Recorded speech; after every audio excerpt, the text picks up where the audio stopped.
Oprah Winfrey Show on Friday, she made the official announcement of her talk show departure. Stating how much the show has been in her life, Oprah said that she loved it enough to know when it was time to say goodbye. 25 years feels right in her bones and well in her spirit. It's the perfect number, the exact right time. She then asked her loyal viewers to continue in sharing the final 18-month ride with her through the final show in 2011. And then, what happens in 2011? Well, actually, Oprah's new cable network, OWN, will debut in January of 2011, which is 8 months before her talk show airs its final episode, and 3 years after her joint venture with Discovery Communication was originally formed. OWN, which stands for the Oprah Winfrey Network, had a full-blown upfront presentation to advertisers in May and was originally expected to launch by the end of this year, but it was later pushed to 2010 and now 2011. The channel will debut in about 80 million homes, rebranding what is currently the Discovery Health Channel. Also, this just in, according to the New York Post, Oprah's bud Gayle King is reportedly meeting with CBS to discuss plans for a possible talk show after Oprah's show exits in 2011. Some may remember that King had a short-lived syndicated talk show once before in 2007 entitled The Gayle King Show. Tyler Perry's TBS comedy series Meet the Browns is headed to broadcast syndication next year. Syndicated Deadmau Mercury has cleared the sitcom in more than 70% of the U.S. for a September debut on several major station groups, including Fox, Tribune, CBS, Capitol, Cox, Meredith, and Granite. The Browns, based on the prolific writer/director's 2004 movie, ranks as the #1 series on TBS this season among adults aged 18 to 49, a demographic coveted by advertisers. About 40 episodes have aired since it premiered in January.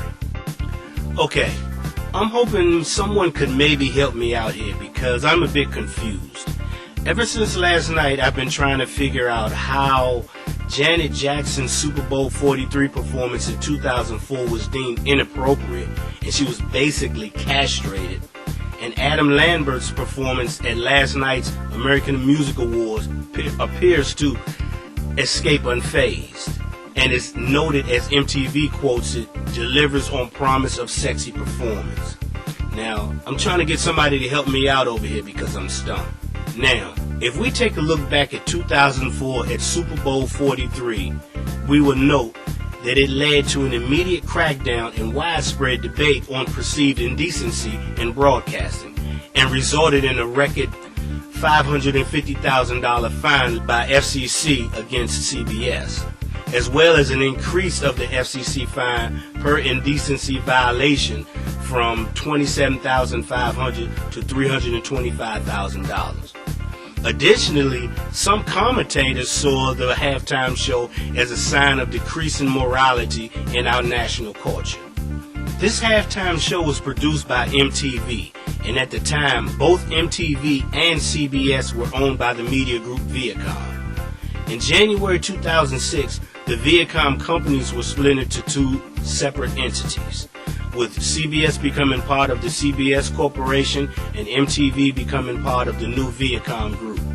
Following the incident, the NFL announced that MTV, which also produced the halftime show for Super Bowl 35, would never be involved in another halftime show. Now, since November 2004, CBS has challenged its fine for the halftime show on the grounds that the broadcast was unintentional and therefore exempt from indecency regulation.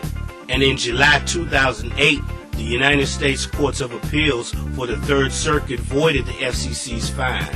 But in May 2009, the Supreme Court vacated that judgment and sent the case back to the Third Circuit Court for reconsideration. And of course, Janet and not Justin Timberlake's career was done.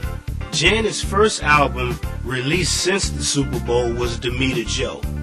A majority of the reviews of the album, including those by AllMusic, BBC, Entertainment Weekly, The Guardian, and the New York Times wrote about the negative backlash suffered by Jackson as a result of the incident, but gave moderate to favorable reviews on the album itself. In a nutshell, the media reaction after the incident focused disproportionately on Jackson, representing her as a contemporary Jezebel.